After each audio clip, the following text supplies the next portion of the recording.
तो very good morning all.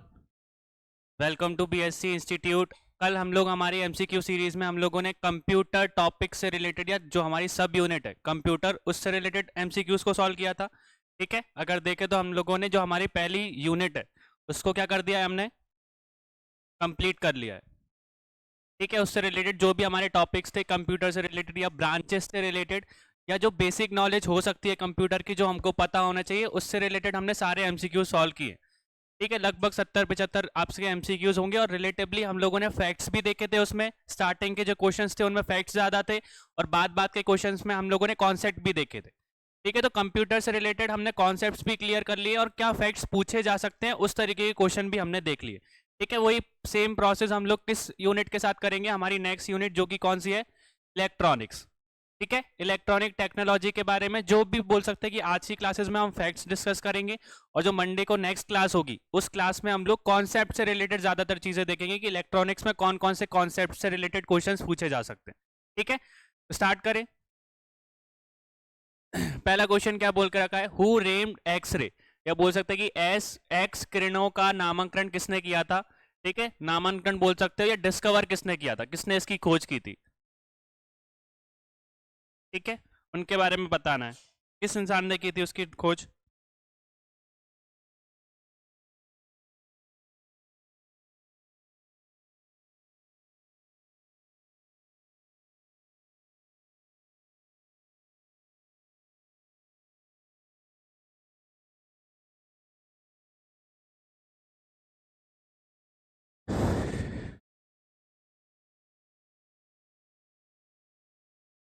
ठीक है, तो किसने की थी, हमारे विलेम रॉन्टिंगन ने। किसने की थी, विलेम रॉन्टिंगन ने की थी। किसकी खोज की थी, एक्सरे रेस की खोज की थी। किस ईयर में की थी, 1895 में की थी।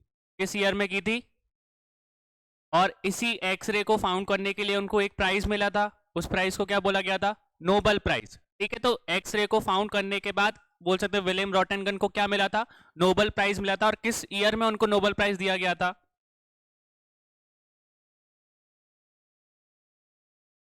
ठीक है, 1901 में। क्लियर है, तो एक्सरे को फाउंड किसने किया था, सबसे पहले क्वेश्चन हमने देखा विलियम रॉटनगन ने किया था। किस ईयर में किया था, तो 1895 में किया था। और उनकी उस डिस्कवरी के बाद उनको क्या मिला था, नोबेल प्राइज से सम्मानित किया गया था। और किस ईयर में उनको नोबेल प्राइज मिला था। ठीक है, तो इस तरीके के क्वेश्चन पूछे जा सकते हैं, तो रिलेटिवली हमको देखना है। अब एक्सरे हमने देखा कि मेडिकल फील्ड्स में बहुत काम आता है, क्यों एक्सरे को क्यों यूज करते हैं। ठीक है, तो जब वो रेस को मतलब बोल सकते हैं कि जब हमारी बॉडी से पास होती है तो जो हमारी स्ट्रक्चर्स रहते हैं या बोन्स रहते हैं उसको कैप्चर कर लेती है एक पिक्चर में। ठीक है, अगर एक्सरे की बात की जाए, अगर स्टडीज के हमारी एजुकेशन के बेसिस पे क्या पूछा जा सकता है और एक्सरे में, पहली चीज की जो एक्सरे है वो second most energetic radiation provide करती है।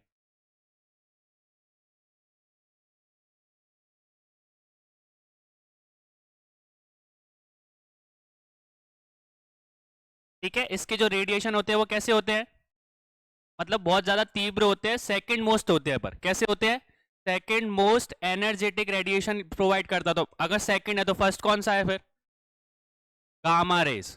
ठीक है, पहला कौन सा है हमारा, तो फर्स्ट पे कौन आता है हमारा, गामा रेस।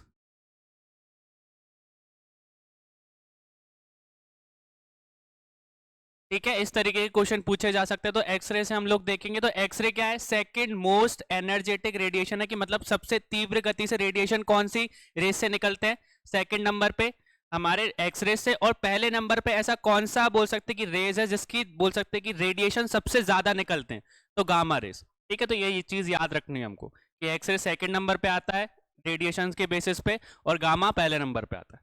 ठीक है, तो यहां से हम लोगों ने क्या देख लिया कि जो एक्सरे है उसको डिस्कवर किसने किया था, विलियम रॉटनगन ने। किस ईयर में किया था, नोबेल प्राइज किस ईयर में मिला। ठीक है, नेक्स्ट देखो, पहले इलेक्ट्रॉनिक अपकरण एम्पलीफायर की खोज किसने की थी, who discover the first electronic amplifier, sorry, किसने की थी।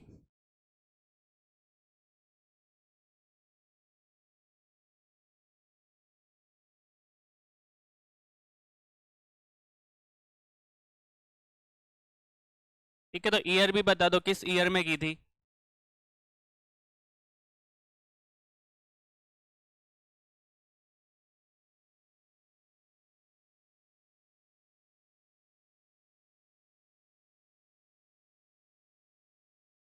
एक आंसर आया है पर सही नहीं है। देखो, पहली बात तो उसकी खोज किसने की थी। एम्पलीफायर के बारे में जानते हो, क्या होता है एम्पलीफायर, क्या करता है?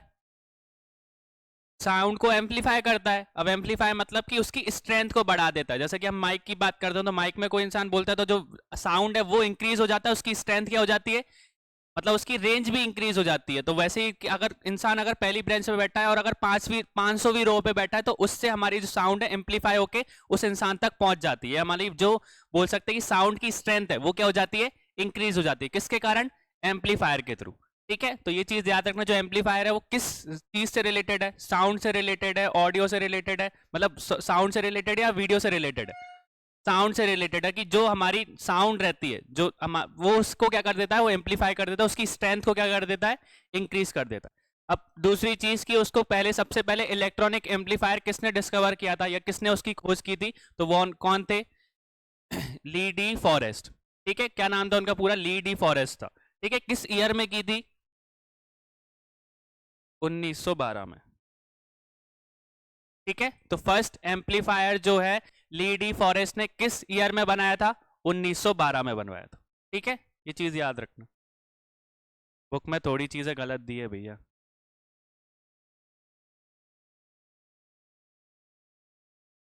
ये चीज क्लियर हो गई।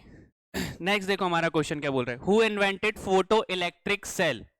फोटो इलेक्ट्रिक सेल के बारे में हम लोगों ने देखा है, या प्रकाश विद्युत जो सेल है उसका आविष्कार किसने किया था? बताइए।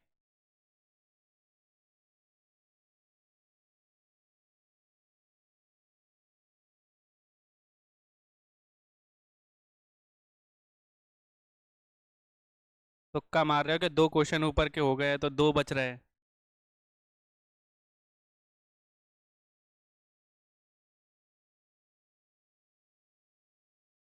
ठीक है, तो ज्यादातर लोगों के तुक्के जो है वो सही बैठ गए, क्योंकि ऑप्शन ज्यादातर चेंज किए नहीं है हमारे इधर से।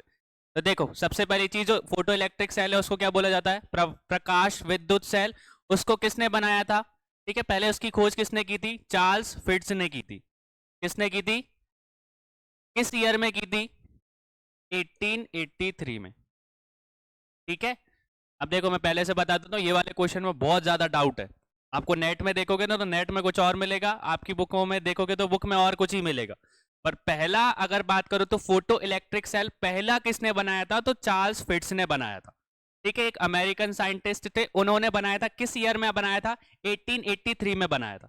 ठीक है, अब देखो इसी के बाद में किस चीज की खोज हुई थी? फोटो इलेक्ट्रिक इफेक्ट की। ठीक है, जब सेल बना तो सेल के बाद किसकी खोज हुई? फोटो इलेक्ट्रिक इफेक्ट की। अब आपसे पूछ लिया जाए कि फोटो इलेक्ट्रिक इफेक्ट का डिस्कवर किसने किया था, या सबसे पहले उस इफेक्ट की खोज किसने की थी?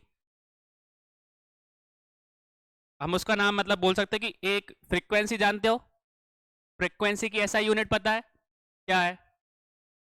तो उन्हीं के नाम पे रखी गई है। ठीक है, तो उनका नाम क्या है जिन्होंने फोटो इलेक्ट्रिक इफेक्ट को फाइंड आउट किया था? उनका नाम है हेनरिच हर्ट्ज।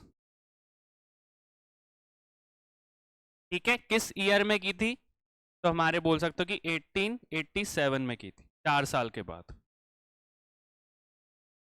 क्लियर हो गया? तो फोटो इलेक्ट्रिक इफेक्ट का अगर आपसे क्वेश्चन पूछा जाए तो याद रखना कि इफेक्ट की बात हो रही है। तो इफेक्ट को किसने खोज किया था हमारा, उसकी डिस्कवरी किसने की थी? तो हेनरिच हर्ट्ज ने की थी। तो एस फ्रीक्वेंसी पढ़ते हैं हमने ना हम लोग साउंड में, तो ऐसा यूनिट क्या होती है फ्रीक्वेंसी की? हर्ट्ज होती है। तो हर्ट्ज किसके नाम पे रखी गई है, किस नोबल पर्सन के नाम पे रखी गई है? हेनरिच हर्ट्ज के नाम पे रखी गई है। ठीक है, तो फोटो इलेक्ट्रिक इफेक्ट की बात हुई तो हेनरिच हर्ट्ज ने किस ईयर में फाइंड आउट किया था? 1887 में। और फोटो इलेक्ट्रिक सेल की बात की तो फोटो इलेक्ट्रिक सेल जो है वो किसने फाउंड आउट किया था? ठीक है, किस ईयर में? 1883 में। क्लियर हो गया ये चीज? नेक्स्ट देखो, ट्रांजिस्टर का आविष्कार किसने किया था? Who invented transistor? ठीक है, ट्रांजिस्टर को किसने बनाया था पहली बार?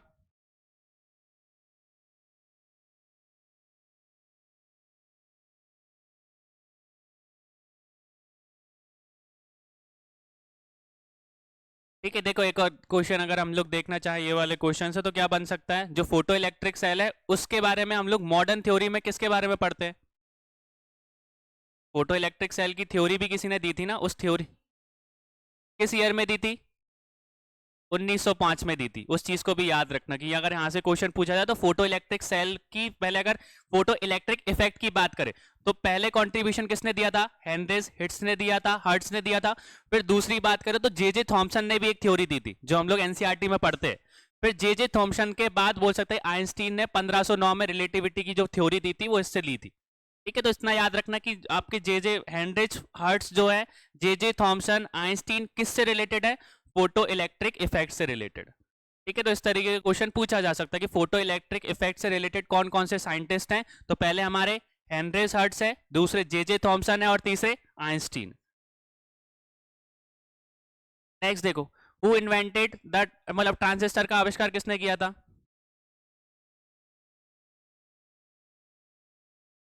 ठीक है, कौन थे वो?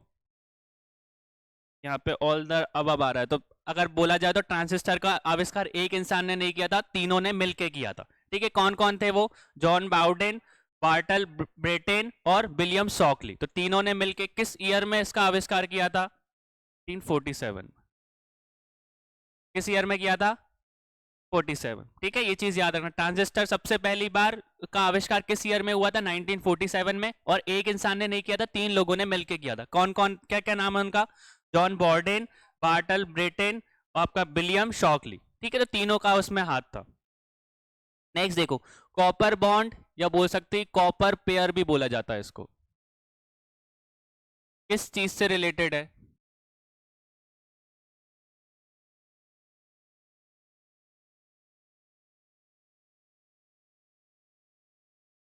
कॉपर बॉन्ड जो है वो किससे रिलेटेड है? मतलब कि उसमें प्रोटॉन रहता है, मतलब बॉन्डिंग किस चीज की रहती है? प्रोटॉन की बॉन्डिंग रहती है, न्यूट्रॉन की रहती है, इलेक्ट्रॉन की रहती है? ठीक है, अब देखो इसको ज्यादा डीप में नहीं बता रहा हूँ, बट डायरेक्ट क्वेश्चन ही हमको यहाँ पे देखने पड़ेंगे क्योंकि इसके लिए फिर मेरे को पूरी थ्योरी बतानी पड़ेगी। ठीक है, बस इतना याद रखना कि जो कॉपर बॉन्ड है, वो कॉपर बॉन्ड जो रहता है वो किसके साथ बॉन्डिंग फॉर्म करता है? इलेक्ट्रॉन के साथ, प्रोटॉन के साथ या न्यूट्रॉन के साथ?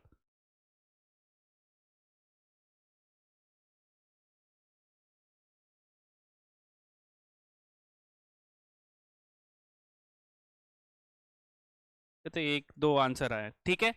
तो सबसे पहली चीज, जो कॉपर पेयर है वो किसके साथ बॉन्डिंग फॉर्म करता है? इलेक्ट्रॉन्स के साथ फॉर्म करता है। ठीक है, किसके साथ फॉर्म करता है?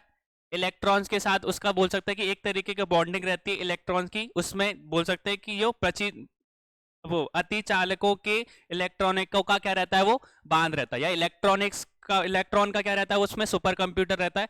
अब इसको एक तरीके से बोल सकते हैं, जो कॉपर पेयर है इसको किस नाम से जाना जाता है? एक और नाम से बीएससी पेयर के नाम से भी जाना जाता है, सॉरी, बीसीएस पेयर के नाम से भी जाना जाता है। ठीक है, क्योंकि इसको फाइंड आउट करने वाले तीन इंसान थे। कौन कौन थे? एक थे हमारे बार्डिन, ठीक है, दूसरे कौन थे? कूपर, ठीक है, तीसरे कौन थे? क्रेनिन।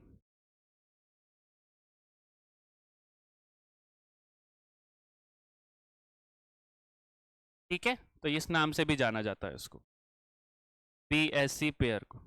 ठीक है, किन तीन लोगों ने कूपर बॉन्ड या कूपर पेयर को फाइंड आउट किया था?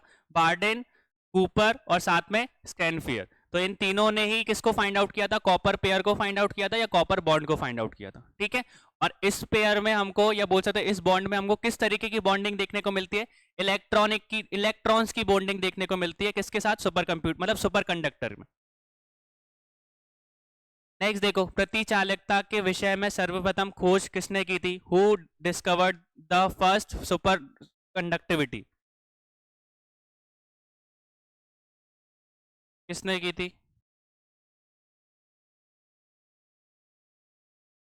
किस ईयर में की थी?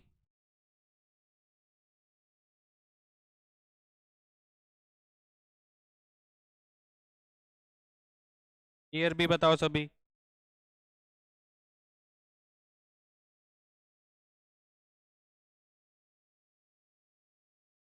ठीक है, तो लोगों ने नाम तो सही बता दिया, तो किसने की थी सुपर कंडक्टिविटी की सबसे पहली खोज? या बोल सकते हो कि अति चालकता की जो खोज है वो किसने की थी? तो कामलिंग वंश ने की थी। कौन ने की थी? किस ईयर में की थी? ईयर कोई बताएगा? बोल सकते हैं 1911 में की थी। किस ईयर में की थी? सॉरी 11 नहीं है वो 91। ठीक है, किस ईयर में की थी? 1991 में की थी। क्लियर है?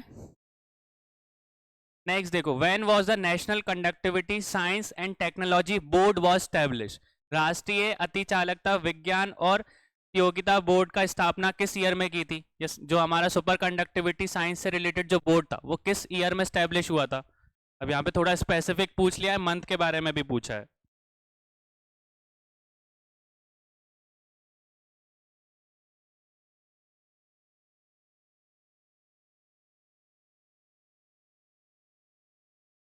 बताइए सभी। अब बस इतना याद रखना कि हमको ये तो पता है कि सुपर कंडक्टर जो साइंस है वो किस ईयर में हमको देखने को मिला था? 1991 में, ये तो पक्का ही है। अब स्पेसिफिक इसमें ये भी पूछा है कि किस ईयर में, वो मंथ में हुआ था, तो फरवरी 1991 में हुआ था। ठीक है, तो जो national conductivity science and technology जो बोर्ड है वो किस ईयर में स्टैब्लिश हुआ था? 1991 में। और किस मंथ में हुआ था? ठीक है, तो ये इंडिया की बात कर रहे हैं। इंडिया में conductivity science and technology board किस ईयर में बना था? तो 1991 में बना था। नेक्स्ट देखो, इलेक्ट्रॉनिक विभाग का पहला सचिव कौन था? Who became the first secretary of department of electronics? अब पहली चीज, जो डिपार्टमेंट ऑफ इलेक्ट्रॉनिक्स है वो किस मिनिस्ट्री के अंडर में आता है? ये चीज भी बताओ आप।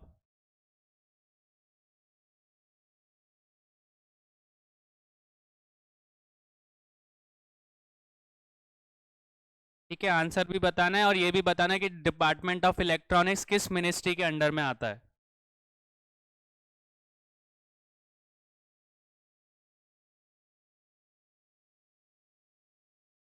ठीक है, तो आंसर आ गया हमारा। और उसके फर्स्ट सेक्रेटरी कौन थे डिपार्टमेंट ऑफ इलेक्ट्रॉनिक्स के?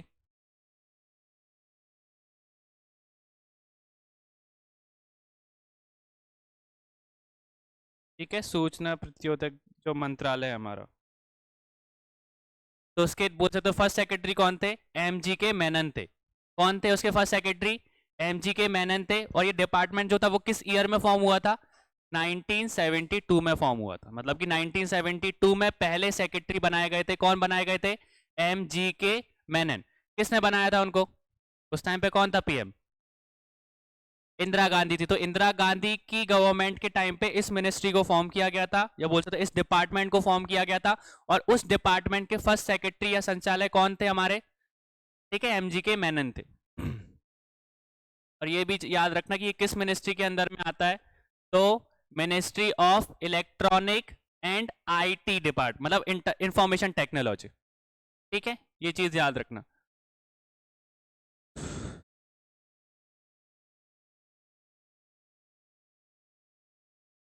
नेक्स्ट देखो, DOE-ACC का नोडल विभाग कौन सा है?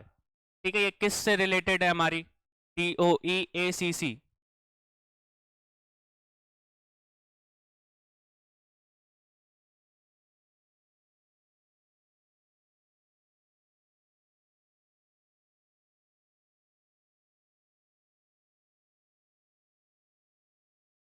किस से रिलेटेड है बताइए।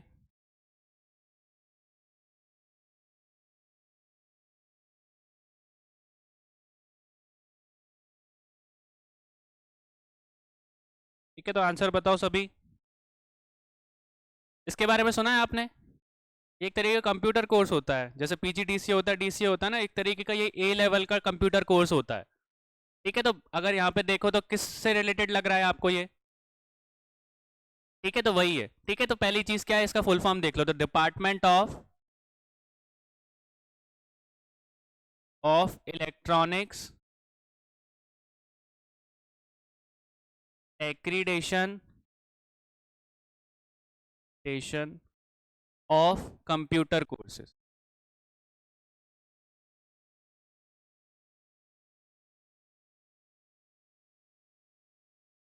ठीक है, ये एक तरीके का बोल सकते हो कि एक कंप्यूटर कोर्स है, ए लेवल का कंप्यूटर कोर्स है। ठीक है, हमने देखा ना ए लेवल बी लेवल की मतलब अब बोल सकते हैं अपर मोस्ट लेवल का ये कंप्यूटर कोर्स है, जो कि कौन कराता है, हमारा इलेक्ट्रॉनिक डिपार्टमेंट करवाता है। ठीक है, कौन सा डिपार्टमेंट करवाता है, बोल सकते हैं इलेक्ट्रॉनिक डिपार्टमेंट बोल रहे हो यार, इलेक्ट्रॉनिक ऑफ डिपार्टमेंट में कौन सा आ जाएगा, हमारा आईटी भी आ जाएगी। ठीक है, डिपार्टमेंट में इलेक्ट्रॉनिक्स एंड आईटी डिपार्टमेंट है। ठीक है, सबसे पहली चीज DOEACC का फुल फॉर्म क्या है, department of electronic aggregation of computer courses. ये एक तरीके का कैसा कोर्स है, ए लेवल का कोर्स है। उसको कौन कराता है, कौन सी यूनिवर्सिटी कराती है। ठीक है, तो इसको कराने वाली एक उन्होंने एक तरीके से बोल सकते हो कि इंस्टीट्यूट बना के रखा है। उस इंस्टीट्यूट का क्या बोला जाता है, national institute of electronics and IT, मतलब इंफॉर्मेशन टेक्नोलॉजी। ठीक है, तो ये इंस्टीट्यूट का नाम है national institute of electronics and information technology, और ये इसका मेन सेंटर कहाँ पर है, न्यू दिल्ली में। ये चीज भी याद रखना।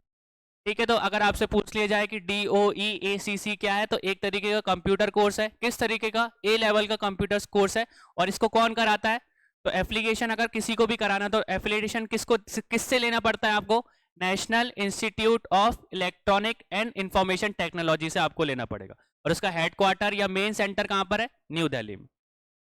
ठीक है, तो ये चीज याद रखना है। हमने PGDC या DC के बारे में सुना है ना, तो इस तरीके का आपका कंप्यूटर कोर्स रहता है। और ठीक है, इसमें याद रखना इलेक्ट्रॉनिक्स विभाग तो लिखा है, department of electronic and IT department, ये पूरा का पूरा ही है। काउंसिल था इसलिए काउंसिल इसमें इंक्लूड नहीं किया गया। क्लियर हो गया ये चीज। नेक्स्ट देखो, इलेक्ट्रोमैग्नेटिक इंटरफेरेंस सेवा की शुरुआत कब हुई थी, when was the electromagnetic interference service started. किस ईयर में हमको देखने को मिला था।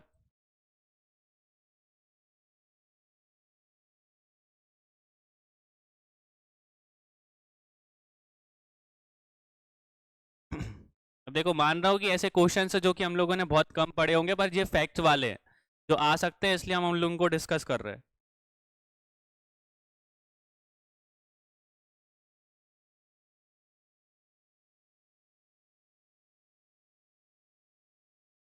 ठीक है, तो किस ईयर में आपको देखने को मिलता है, कोई बताओ तो सही। आंसर ही नहीं आ रहे हैं अब तो।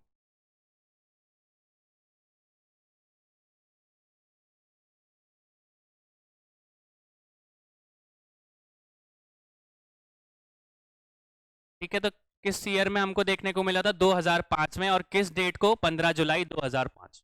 ठीक है, तो इलेक्ट्रोमैग्नेटिक इंटरफेरेंस सर्विस जो है वो किस ईयर में स्टार्ट हुई थी, 2005 में, और किस मंथ में हुई थी, 15 जुलाई को। नेक्स्ट देखो, community radio centre is related to, मतलब कि ये कम्युनिटी रेडियो सेंटर जो है वो कहाँ पे स्टार्ट हुआ था सबसे पहले। ठीक है, तो कम्युनिटी रेडियो जो सेंटर है वो कहाँ पे स्टार्ट हुआ था, बताइए सभी।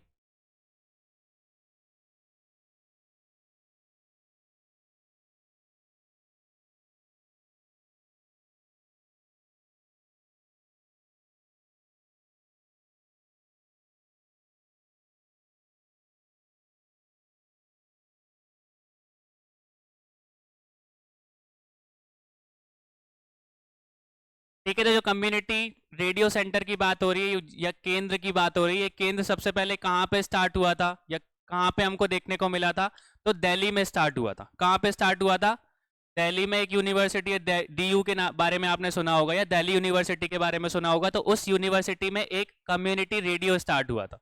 ठीक है, तो कम्युनिटी रेडियो सेंटर या केंद्र कहाँ पे स्थापित हुआ था सबसे पहले, दिल्ली में, और दिल्ली में बोल सकते हैं एक यूनिवर्सिटी के अंदर, और वो यूनिवर्सिटी किसके अंदर आती थी, DU के अंदर, दिल्ली यूनिवर्सिटी के अंदर। ठीक है, नेक्स्ट देखो, which country started the first satellite television network, प्रथम सैटेलाइट टेलीविजन नेटवर्क किस देश में शुरू हुआ था।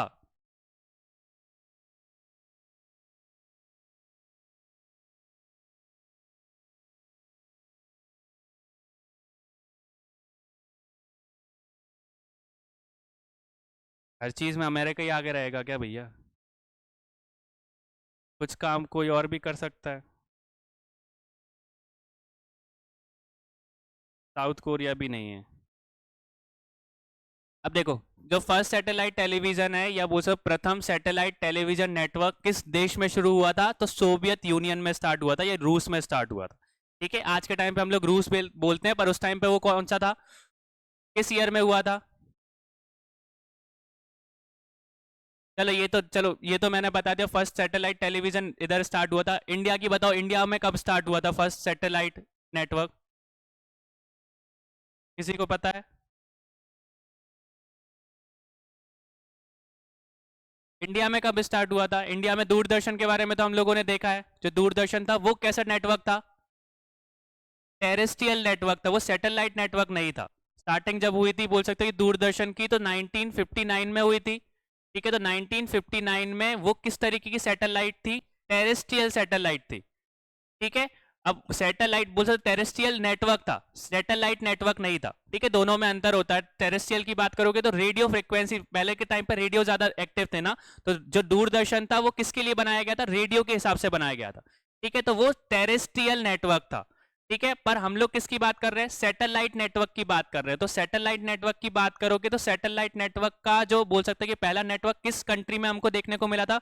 रूस में देखने को मिला था। किस ईयर में देखने को मिला था? तो 1967 में देखने को मिला था। ठीक है, और उस चैनल का नाम क्या था? ऑर्बिटा।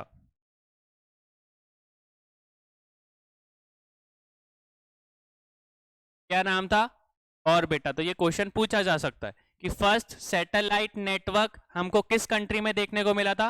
रूस में। तो अमेरिका हर चीज में आगे नहीं था, इस बार रूस आगे निकल गया था। ठीक है, तो रूस ने किस ईयर में अपना पहला सैटेलाइट नेटवर्क बना लिया था?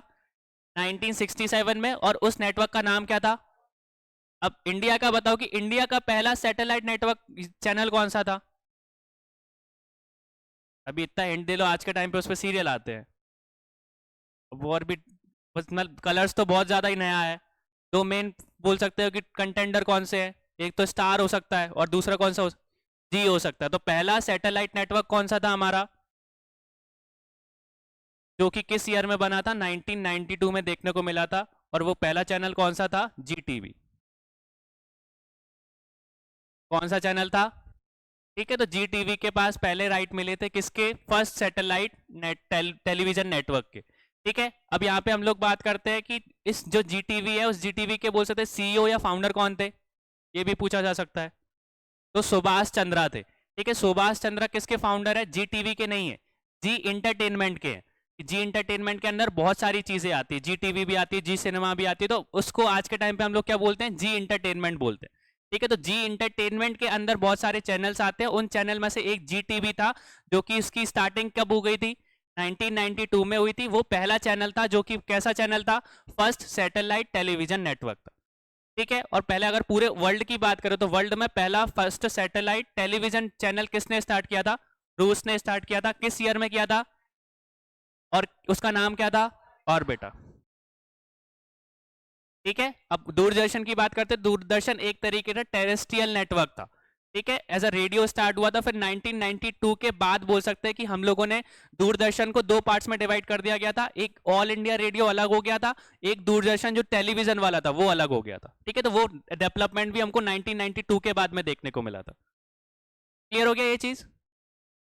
नेक्स्ट देखो, is the electronic material technology centre establish, या इलेक्ट्रॉनिक समृद्धि जो केंद्र है वो कहां पर स्थापित है? इलेक्ट्रॉनिक मटेरियल टेक्नोलॉजी सेंटर कहां पर हमको देखने को मिलता है इन सब में से?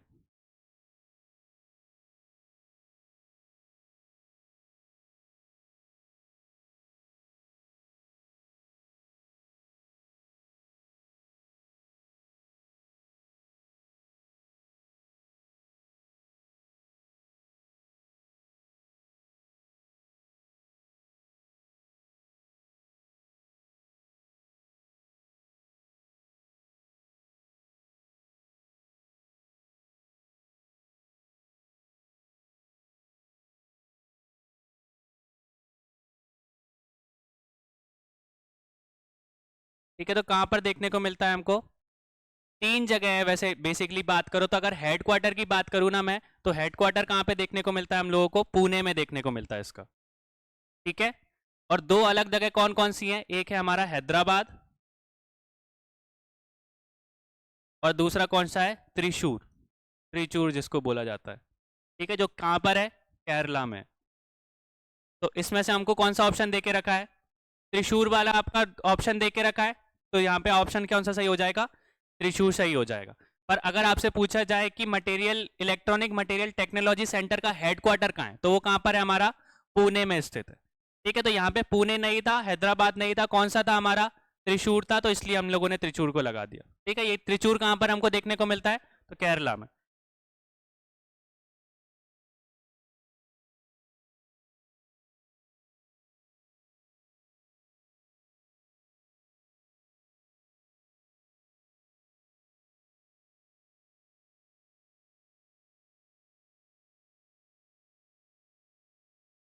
एक मिनट रुकना है इसमें।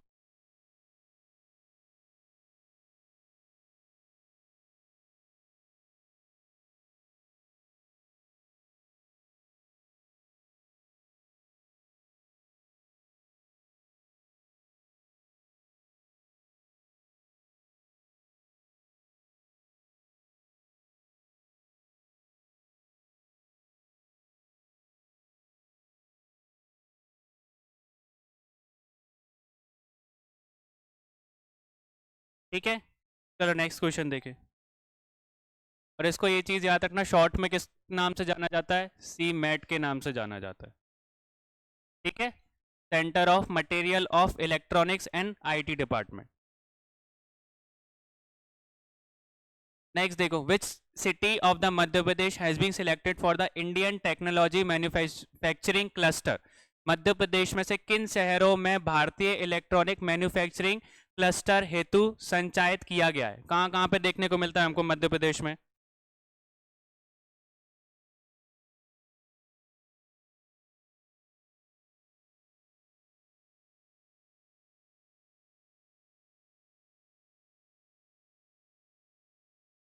ठीक है, तो ये तो आपने बता दिया, चलो ठीक है। अब मैं ये पूछ रहा हूँ कि इंडियन इलेक्ट्रॉनिक मैन्युफैक्चरिंग क्लस्टर का सबसे बड़ा प्लांट कहाँ पे देखने को मिलता है हमको? इंडिया का सबसे बड़ा प्लांट कहाँ पर हमको देखने को मिलता है या कहाँ पर स्थित है? ये तो बता दिया, एमपी में, ये यहाँ पे ये दो जगह पे स्थित है। और ये दो जगह में भी स्पेसिफिक आपसे मतलब कि वो जगह पूछ ली जाए तो जगह पता है आप लोगों को, किसी एक को भी? देखो, ये चीज तो हमको पता है कि भोपाल में और जबलपुर में स्थित है। अगर जबलपुर की बात करो तो जबलपुर के किस स्थान पर स्थित है, तो पूर्वा नाम का एक बोल सकते बोल सकते कि एक क्षेत्र है, वहां पे स्थित है। और भोपाल के किस एरिया में है, तो बदवाई में है। ठीक है, अगर आपसे स्पेसिफिक भी पूछ लिया जाए कि कौन सी मध्य प्रदेश की किस सिटीज में इंडियन इलेक्ट्रॉनिक मैन्युफैक्चरिंग क्लस्टर मतलब कि हमको देखने को मिलता है, तो दो सिटीज हैं। कौन कौन सी? एक भोपाल और दूसरी, अब भोपाल में भी स्पेसिफिक पूछा जाए तो किस क्षेत्र में हमको देखने को मिलता है, तो वदवाई में। और अगर जबलपुर के किस क्षेत्र में देखने को मिलता है, तो पूर्वा में।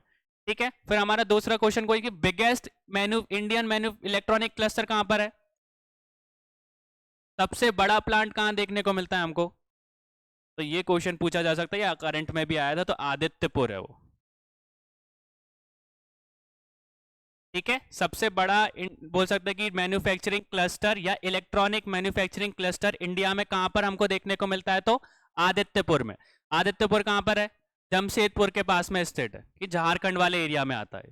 ठीक है, तो सबसे बड़ा प्लांट की आपसे बात कर ली जाए तो सबसे बड़ा प्लांट कहां पर है? आदित्यपुर। आदित्यपुर किसके पास में? झारखंड, मतलब वो बोल सकते जमशेदपुर और झारखंड के पास। ये चीज याद रखना। ठीक है, तो इसको लिख लो, जमशेदपुर लिख दो या झारखंड लिख दो।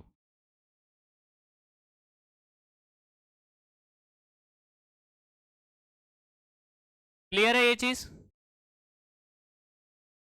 नेक्स्ट देखो, सूचना विभाग का नाम बदलकर इलेक्ट्रॉनिक एवं सूचना विभाग किस राष्ट्रीय नीति के अंतर्गत किया गया था? ठीक है, under which national policy was the name of department of electron information technology changed to department of electronic and information technology? किस ईयर में करा गया था?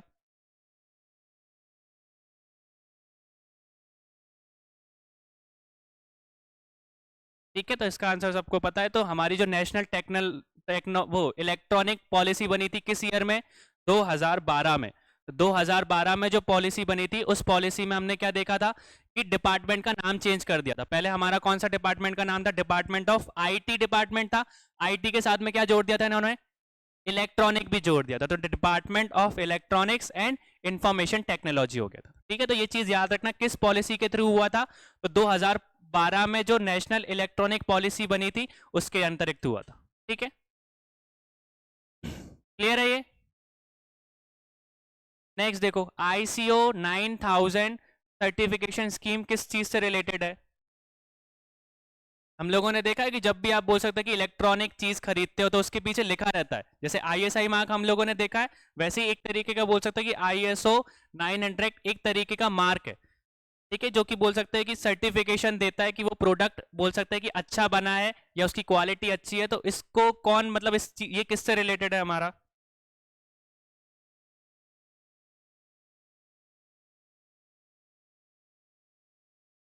बताओ सभी, मतलब इसका बोल सकते हो कि कौन देता है इसकी परमिशन?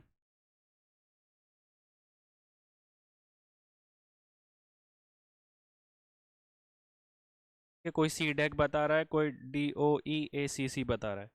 ठीक है, तो आंसर क्या है हमारा? ए वाला है, STQC। इसका फुल फॉर्म क्या है? Standard testing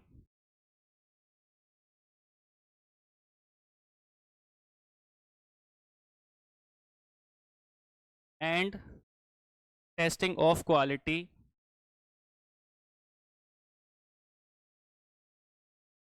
certification.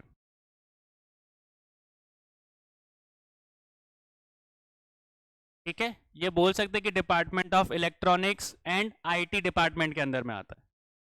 ठीक है, तो ISTQC का फुल फॉर्म क्या है? Standard testing of quality certification. ये बोल सकते हैं कि ये जो मार्क है ICO 900 जो मार्क है, एक 900 भी, 9000 भी आता है और एक 9001 भी आता है, ये दोनों एक ही है। ठीक है, जो 9001 है वो किसका सब पार्ट है? 9000 का। ये तो अगर इसकी बात करें तो इसका जो परमिशन है, सर्टिफिकेशन है, वो कौन देता है हमारे को? आपका STQC देता है, जिसका फुल फॉर्म क्या है? Standard testing of quality certification. ठीक है, तो ये चीज याद रखना, जब भी कोई इलेक्ट्रॉनिक्स का चीज दे के आते हैं या IT डिपार्टमेंट से कोई भी सर्विस लेते हैं तो हमको एक तरीके का मार्क उस प्रोडक्ट के पीछे देखने को मिलता है। ठीक है, तो उसको बोलते हैं ISO 9000। नेक्स्ट देखो, P&N पदार्थ के बीच बनने वाली सीमा को क्या कहते हैं? The boundary formed between P&N substances is called.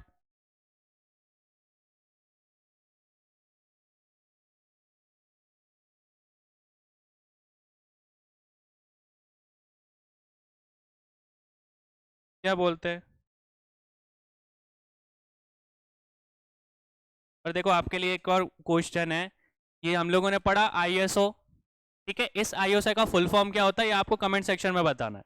ठीक है, तो ये नॉर्मल बताने वाली चीज नहीं है, पर ये चीज आपको पता होनी चाहिए और इसको आपको कमेंट सेक्शन में इसका आंसर बताना है कि what is the full form of ISO। ठीक है, तो हम लोगों ने क्या देखा था? Boundary between P&N substances is called, इसको क्या बोला जाता है? हम लोगों ने पढ़ा है इसको। ठीक है, तो इसको क्या बोला जाता है? जंक्शन बोला जाता है। क्या बोला जाता है? जंक्शन बोला जाता है। ठीक है, तो P&N जंक्शन के बारे में देखा है, P type and N type के बारे में, तो वही चीज है। नेक्स्ट देखो, the method of adding impurities to a semiconductor is called. ठीक है, अर्धचालक में अशुद्धियां मिलाने की विधि को क्या कहा जाता है?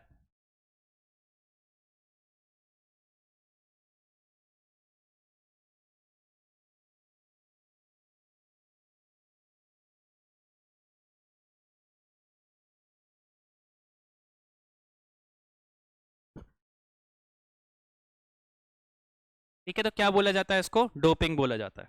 क्या बोला जाता है?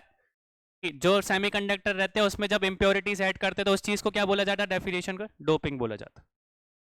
नेक्स्ट देखो, conduction of electron occurs in P type of a semiconductor are. किस तरीके का हमको देखने को मिलता है? या N प्रकार के अर्धचालकों में इलेक्ट्रॉनिकों से वो वाहन होता है, किस चीज के हमको देखने को मिलता है उसमें? Due to negative holes, due to positive holes, due to electrons और ड्यू टू प्रोटॉन्स।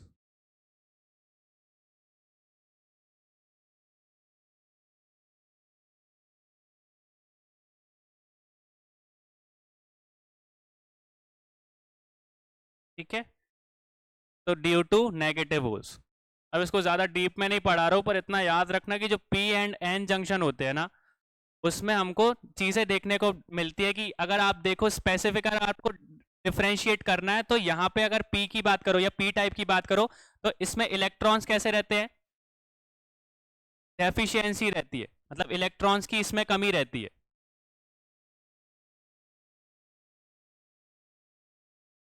ठीक है, किस में रहती है हमारी, पी टाइप में। और एन टाइप की बात करो तो एन टाइप में इलेक्ट्रॉन्स कैसे रहते हैं, एक्सिस फॉर्म में प्रेजेंट रहते हैं।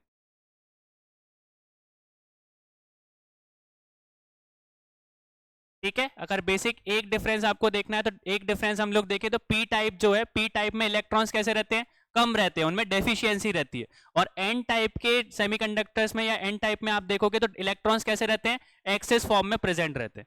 ठीक है, और अगर आप देखो तो पी में जो होल रहते हैं, होल डेंसिटी जो रहती है वो कैसी रहती है, हायर रहती है या पॉजिटिव रहती है। जो होल डेंसिटी है वो कैसी रहती है, पॉजिटिव रहती है। और वहीं पे अगर यहाँ पे होल डेंसिटी की बात करो तो वो कैसी रहती है, नेगेटिव रहती है।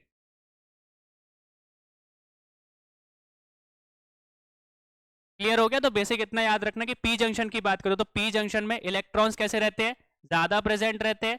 एन टाइप में इलेक्ट्रॉन्स कम प्रेजेंट रहते हैं।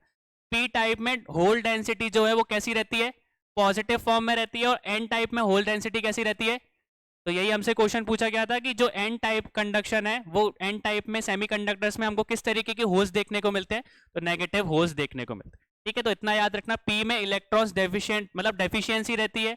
ठीक है, और होल्स की डेंसिटी कैसी रहती है, पॉजिटिव रहती है। और वहीं पे अगर एन टाइप की बात करो तो उसमें इलेक्ट्रॉन्स ज्यादा होते हैं और होल डेंसिटी कैसी रहती है, कम रहती है, नेगेटिव रहती है। ठीक है, तो ये दो बेसिक चीजें याद रखना बस। नेक्स्ट देखो, when was the national policy on electronic 2011 approved, approved किस ईयर में हुई थी या किस मंथ में हुई थी, अप्रूव किस ईयर में हुई थी, मतलब मंथ में हुई थी, उसमें एक ही तो दिया ही है। ठीक है, तो हमको देखने को मिला 2012 कितनी बार किधर है, एक ही जगह पर। ठीक है, तो 25 अक्टूबर 2012 में वो चीज़ क्या हो गई थी, अप्रूव हो गई थी। ठीक है, तो जो नेशनल पॉलिसी ऑन इलेक्ट्रॉनिक्स 2012 है वो क्यों इंपॉर्टेंट है, पहली चीज क्योंकि दोनों का नाम चेंज हो गया था। जो आप बोल सकते डिपार्टमेंट ऑफ आईटी था, अब उसमें department of electronics and IT हो गया था। ठीक है, किस ईयर में हुआ था, 2012 में, किस पॉलिसी के under, national policy of electronics के अंदर। और किस बोल सकते मंथ में और ईयर में अप्रूव्ड हुआ था, तो 25 अक्टूबर 2012 में। नेक्स्ट देखो, which of the following is not a semi conductor material, निम्नलिखित में से क्या अर्धचालक पदार्थ नहीं है, किससे सेमीकंडक्टर्स नहीं बनाए जाते।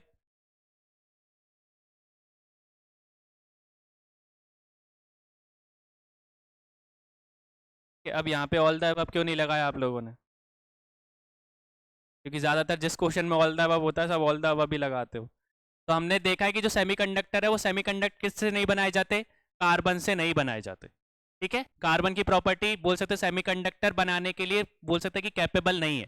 फिर वहीं पे बात करें तो सेमीकंडक्टर का सबसे टॉप मोस्ट चीज किस, मतलब सेमीकंडक्टर ज्यादातर किससे बनाए जाते हैं, सिलिकॉन से बनाए जाते हैं, क्योंकि सिलिकॉन की प्रॉपर्टी सेमीकंडक्टर बनाने के लिए सबसे अच्छी है। ठीक है, तो ये चीज भी याद रखना कि अगर सबसे पहली बात की जाए कि रैंक 1 पे कौन आता है जिसको जिससे सेमीकंडक्टर बनाए जाते हैं, तो वो सिलिकॉन। नेक्स्ट देखो, एलईडी का फुल फॉर्म क्या है, तो सिंपल सा क्वेश्चन यहाँ पे पूछ लिया है कि एलईडी जो हमको देखने को मिलता है उसका फुल फॉर्म क्या है। एलईडी के साथ में एलसीडी का भी बता देना भैया, एक के साथ एक फ्री।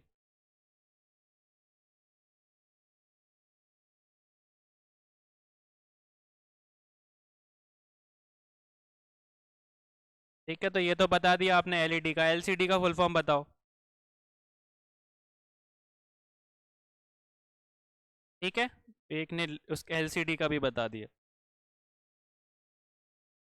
अब पहली चीज फुल फॉर्म क्या होता है एलईडी का, तो लाइट इमिटिंग डायोड। इसका इन्वेंशन किसने किया था, किसने इसका आविष्कार किया था, वो भी बता दो, ईयर भी बताना। और एलईडी का आविष्कार किसने किया था, किस ईयर में किया था,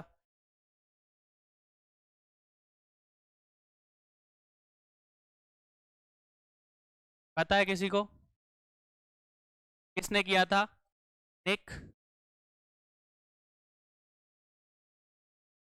होलयंग ने किया था। ठीक है, किस ईयर में किया था, तो 1962 में किया। ठीक है, लाइट एमिटिंग डायोड की बात करें तो इसका आविष्कार किसने किया था? निक होलेक ने किया था। किस ईयर में किया था? 1962 में किया। नेक्स्ट नेक्स्ट देखो, सैटेलाइट टेलीविजन के पहले राष्ट्रीय नेटवर्क को किस नाम से जाना जाता है? या what name is the first national network of television satellite television known? तो कर लिया ये हमने। कौन कौन सा नेटवर्क था वो? ऑर्बिटा था। ठीक है, अभी पढ़ा था हम लोगों ने, पहला जो सैटेलाइट नेटवर्क जो कि टेलीविजन नेटवर्क था वो कौन सा था? ऑर्बिटा था। किसने बनाया था? यूएसएसआर ने बनाया था। ठीक है, किस ईयर में बनाया था?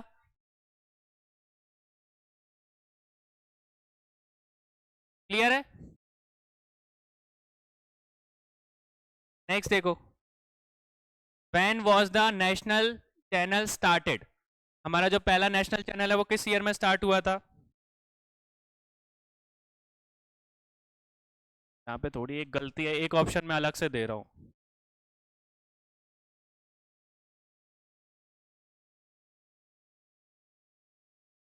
अब ये 5 ऑप्शन हो गए आपके, 4 की जगह 5 हो गए। पर नया वाला जो दिया है उस पर कोई आंसर नहीं लगाएगा।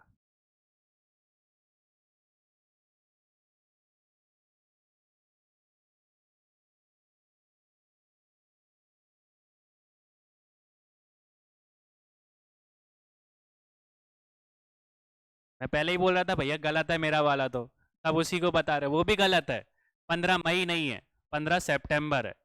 वही चेक कर रहा था मैं। ठीक है, अब सही है। ठीक है, तो हम अगर नेशनल चैनल की बात करें तो मैंने बताया था कि 1959 में हमको देखने को मिला था। तो 1959 में भी किस मंथ में हमको देखने को मिला था? सितंबर 15 को। तो सितंबर 15 को सबसे पहला हमारा कौन सा नेशनल चैनल है, क्या नाम है उसका? दूरदर्शन स्टार्ट हुआ था। ठीक है, वही चीज फिर मैंने आपको बताई थी कि ये वो टेरेस्ट्रियल नेटवर्क था। पहले रेडियो की फॉर्म में सारा का सारा काम चलता था। फिर 90s के टाइम पे आप लोग देख सकते हो, 92 के बाद में जब पहला सैटेलाइट नेटवर्क टेलीविजन नेटवर्क आया था, जब रूस ने उसकी बोल सकते हैं कि आविष्कार किया था, उसके बाद में हमने वो टेक्नोलॉजी को सीखा। और फिर दूरदर्शन जो है वो 2 पार्ट में बट गया था। आज के टाइम पे ऑल इंडिया रेडियो अलग है। ठीक है, जिसमें प्रसार भारती आप लोग देखोगे ऑल इंडिया रेडियो के मतलब उसमें रेडियो की फॉर्म में सुनाई जाती है। अगर आप तैयारी भी करते हो तो मैं आपसे मतलब बेसिक बता सकता हूँ कि एमपीपीएससी या यूपीएससी की आपको प्रिपरेशन करती है तो ऑल इंडिया रेडियो पे एक करंट अफेयर का एक सुबह सुबह आर्टिकल डलता है। मुश्किल से 10 मिनट का होगा, पर वो बहुत ज्यादा इंफॉर्मेटिव रहता है। अगर आपको टाइम मिला करे ना सुबह सुबह या दिन में कभी भी, तो आप डाल सकते हो ऑल इंडिया रेडियो, डालना आप वेबसाइट पे ऑल इंडिया रेडियो में। उसमें बहुत सारे आर्टिकल्स आते हैं, मतलब इकोनॉमिक्स से रिलेटेड भी आता है, वर्ल्ड से रिलेटेड भी आता है, एक करंट अफेयर का अलग से एक आर्टिकल आता है जो कि 10 मिनट का आपको रहता है। तो उस 10 मिनट में आपको लगभग वर्ल्ड की सारी न्यूज देखने को मिल जाएगी। ठीक है, तो अगर आप गवर्नमेंट एग्जाम को फॉलो करते हो तो उसको जरूर सुना करो, जब भी आपको टाइम मिल जाए। तो 10 मिनट से ज्यादा का नहीं रहता है। ठीक है, तो ऑल इंडिया रेडियो और जो दूरदर्शन का जो अलग से टेलीविजन वाला जो हमको देखने को मिलता है वो लगभग बोल सकते हो कि 1992 के बाद में अलग अलग हो गया था। पहले टेरेस्ट्रियल नेटवर्क था, बस रेडियो की फॉर्म में हमको देखने को मिलता था, और 1992 के बाद में टेलीविजन वाला वो पार्ट अलग हो गया था और रेडियो वाला ऑल इंडिया रेडियो अलग हो गया था। ठीक है, ये चीज याद रखना। पर अगर फर्स्ट नेशनल चैनल की बात की जाए तो वो किस ईयर में हमको देखने को मिला था? 1959 में और 15 सितंबर को। ठीक है, तो इसका स्टेटमेंट कौन सा सही है? ये वाला सही। नेक्स्ट देखो, एलईडी से संबंधित सही विकल्प कौन सा है? बताओ सभी। एलईडी के बारे में हम लोगों ने देखा, तो एलईडी से रिलेटेड कौन कौन सा संबंध सही है?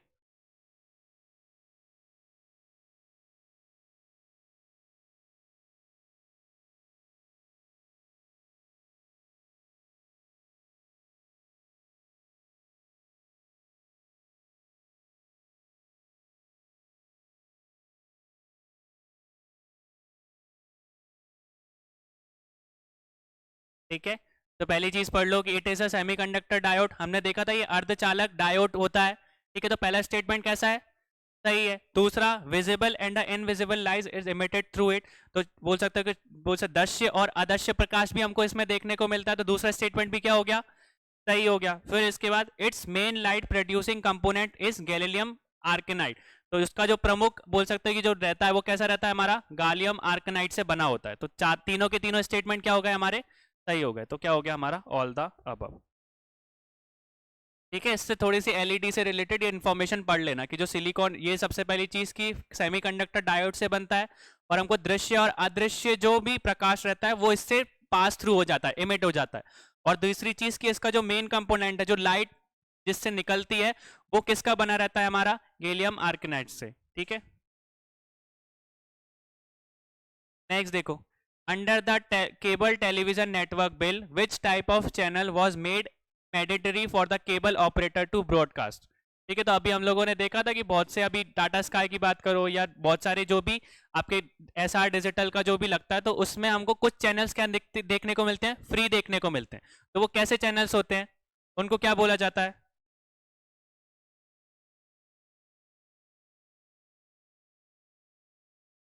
कैसे चैनल्स होते हैं वो?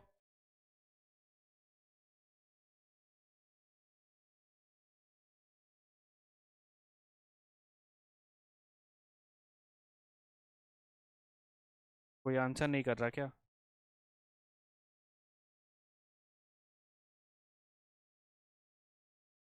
ये तो सुना होगा ना सबने, किस तरीके के चैनल होते हैं, फ्री टू एयर चैनल होते हैं। ठीक है, कुछ ऐसे जैसे दूरदर्शन है तो दूरदर्शन फ्री आता है, तो वो फ्री टू एयर चैनल। ठीक है, तो इतना याद रखना।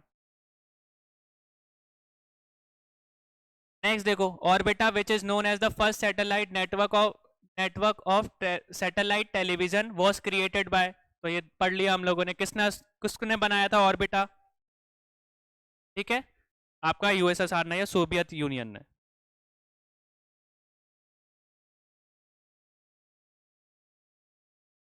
और हमारा फर्स्ट बोल सकते हैं कि हमारा पहला वो सैटेलाइट नेटवर्क चैनल कौन सा था? ठीक है, जीटीबी, ये चीज भी याद रखना। Glasses with which colour glass are used for the 3D visibility. 3D के जो चश्मे रहते हैं, उन चश्मों में कौन से दो कलरों का बहुत सारे कांच हमको इस्तेमाल देखने को मिलता है?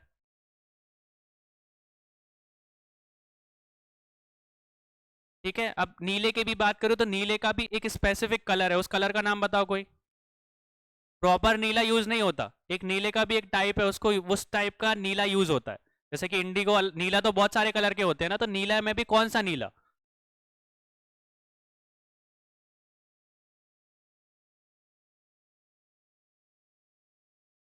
ठीक है, एक जने ने बता दिया कौन सा कलर है, वो क्रेन कलर। अब ये भी बताओ कि ये दोनों जो चश्मे हैं, एक चश्मे मतलब जो रेड कलर है और जो ब्लू कलर है, वो हमको किस साइड में देखने को मिलता है? दो ग्लासेस रहते हैं ना हमारे, एक राइट हैंड साइड, एक होता है हमारा लेफ्ट हैंड साइड। तो जो आपका ब्लू कलर है और जो रेड कलर है, वो किस किस कलर, मतलब किस कलर साइड में हमको देखने को मिलते हैं? मतलब कि अलग अलग लगा रहता है, एक तरफ दूसरा कलर रहता है, एक तरफ दूसरा कलर रहता है। जब 3D क्लासेस देखते हैं ना हम लोग, जब टीवी देखने मतलब बोल सकते हैं कि मूवीज देखने के लिए जाते हैं, जो क्लासेस बने रहते हैं, उनमें दो कलर यूज होते हैं, तो दोनों का मिक्स नहीं होता। एक आंख में अलग कलर होता है और दूसरे आंख में अलग कलर होता है। तो ये बताओ कि कौन सा राइट हैंड साइड होता है और कौन सा लेफ्ट हैंड साइड रहता है?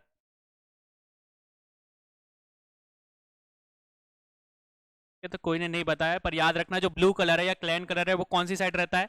राइट हैंड साइड रहता है। ठीक है, अगली बार मूवी देखने जाओ तो उसको निकाल के उसका एक्सपेरिमेंट कर लेना। ठीक है, और रेड कलर की बात करें तो वो किस साइड रहता है? लेफ्ट हैंड साइड रहता है। ठीक है, करने मत बैठ जाना, वो दूसरा क्लासेस नहीं देंगे वरना।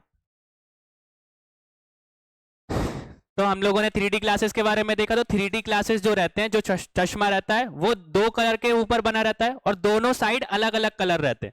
राइट हैंड साइड की बात करो तो हमारे जो राइट हैंड साइड में जो ग्लास रहता है, वो किस कलर का रहता है? ब्लू कलर का या क्लेन कलर का। और जो लेफ्ट हैंड साइड रहता है, वो किस कलर का रहता है? रेड कलर का। ठीक है, ये चीज याद रखना। नेक्स्ट देखो, who invented the integrated circuit, या आईसी का आविष्कार किसने किया था?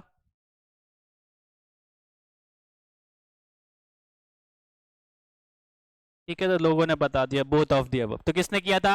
रॉबर्ट नॉइसी ने और जैक किबली ने, तो दोनों ने मिलके किया था। किस ईयर में किया था ये भी बता दो, अपने आंसर तो फटाफट बता दिए।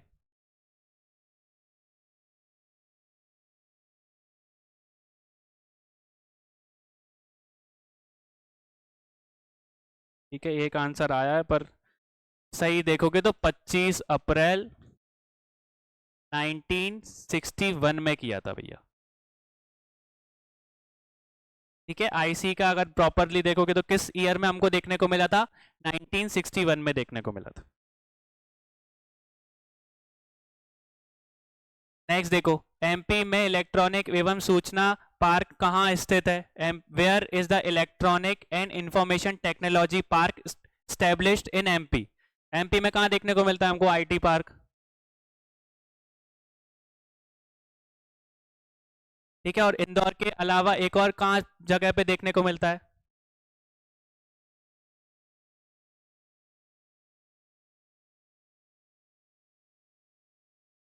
ठीक है, एमपी में देखोगे तो दो जगह पे हमारे electronic and information technology park स्थित है। ग्वाल आपने इंदौर तो बता दिया, इंदौर के साथ में एक और जगह भी है। अरे कैपिटल कौन सी है हमारी? तो इन दोनों जगह पे हमको आईटी पार्क देखने को मिलते हैं। ठीक है, इंदौर में भी है और भोपाल में भी है, ये चीज याद रखना। नेक्स्ट देखो, where is the national physical laboratory located? तो राष्ट्रीय बौद्धिक प्रयोगशाला कहाँ पर स्थित है?